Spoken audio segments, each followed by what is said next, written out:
Good morning friends, সবাই কেমন আছো? আশা করছি সবাই খুব ভালো আছো। আমিও মোটামুটি আছি। আমার গলার ভয়েসটা শুনে বুঝতেই পারছো যে ভীষণ পরিমাণে ঠান্ডা লেগেছে। আর হ্যাঁ, ঠান্ডা তো ভীষণ পরিমাণে লেগেছে আমার। যাই হোক, আজকে সকাল সকাল আমি আয়রন করতে বসে গেছি। যদিও এই কাজটা রেগুলারের আমার নয়, আমার হাজব্যান্ড করে, কিন্তু আজকে ওর লেট হয়ে যাওয়ার কারণে আজকের এই ডিউটিটা নিয়ে নিয়েছি আমি। কি করা যাবে বলো, একজনের অপরজনকে তো হেল্প করতেই হবে।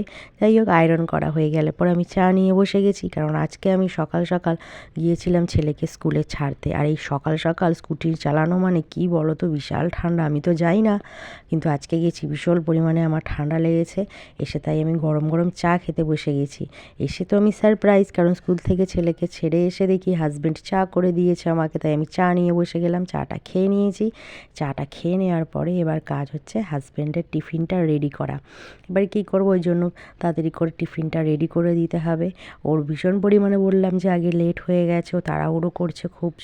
তাই জন্য আমি বললাম ঠিক আছে, তুমি তোমার রেডি হও, আমি তাড়াতাড়ি করে দিচ্ছি। তার জন্য আমি রান্নাঘরে চলে এসেছি। এক এক করে সব আমি ওর টিফিনগুলোকে রেডি করে দেবো।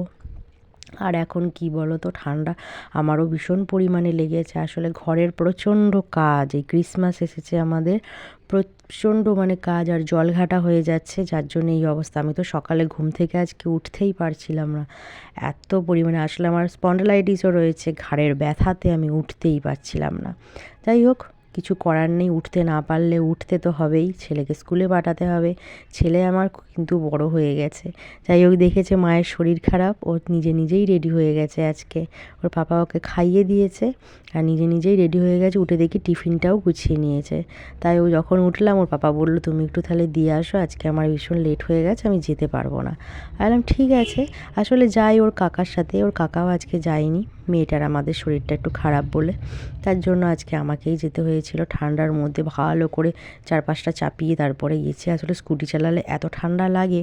যাই হোক, যতই জড়াই না কেন, তাও আমার দেখি ঠান্ডা লেগেই যায়। যাই হোক, ওদিকের কাজ আমার মোটামুটি সব, ওর টিফিনটা রেডি করে দিয়েছে। বা তরকারিগুলো সব আমি আজার করে আর কি রেখে দেবো। সবগুলো খালি করে দিলাম আর সিঙ্কের মধ্যে সব ভরিয়ে দিলাম। এবারে কাজ হচ্ছে সব বাসন মাজা। সত্যি কথা বলো, এই শীতকালে না জল ঘাটতে বলো তো কিছু করার নেই, করতে তো হবেই। যাই হোক, সব বাসনগুলো আমি একদম বোঝাই করে ফেলে রেখেছি। এক লরি বাসন আছে মোটামুটি, এবার মাজতে হবে আমাকে। এদিকে আমি আজকে পুঁই মিঠুলি হয়েছিল আর হয়েছে মাছের ঝাল, সেগুলোই দেখালাম তোমাদের। সব আমি এক জায়গায় আজার করে রেখে দিয়েছি। এবার এগুলো সব ওকে দিয়ে আমি যাব ঘরে। দেখো, ঘরে এসে দেখি বিছানার মধ্যে ভিজে গামছা রেখে দিয়েছে। প্রতিদিনের কাজ, আমি রেগুলার দেখবো তুলবো, যখন দেখবো না তখন বিছানাটা পুরো ভিজে যাবে।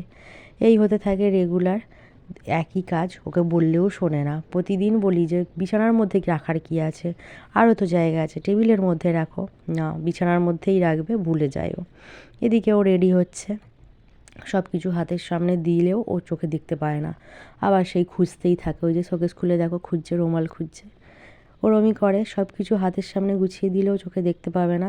ও সব কিছু এইটা কই, ওটা কই, সেটা কই করতে থাকে। যাই হোক, রেডি হয়ে গেছে ও। এবার হচ্ছে বেরিয়ে যা, ব্যাগটাও হাতের সামনে দিয়ে দিলাম। টিফিনটাও নিজেই নেবে, কারণ আমার টিফিন গোছানো ওর আবার পছন্দ হয় না। যাই হোক, ও চলে গেল, বেরিয়ে গেছে। এইবারে আমি একটু ফ্রি হলাম। ফ্রি আর কি হব বলো, এবারে আবার ঘরের কাজে হাত দিতে হবে। টুকটাক কিছু কাজ বাকি রয়েছে ঘরের, সেগুলো সব করে নিলে তারপরে আমি ফ্রি হব। কালকে তো কিছু করতেই পারবো না, কালকে আছে ছেলের স্কুলে স্পোর্টস, তাই যেতে হবে। ওই যে ও বেরিয়ে গেছে, ওপর থেকে বাই করে দিলাম। এবারে চলো, এইটুকুর মতো কাজ আমার শেষ হলো। চলো, টাটা, বাই বাই।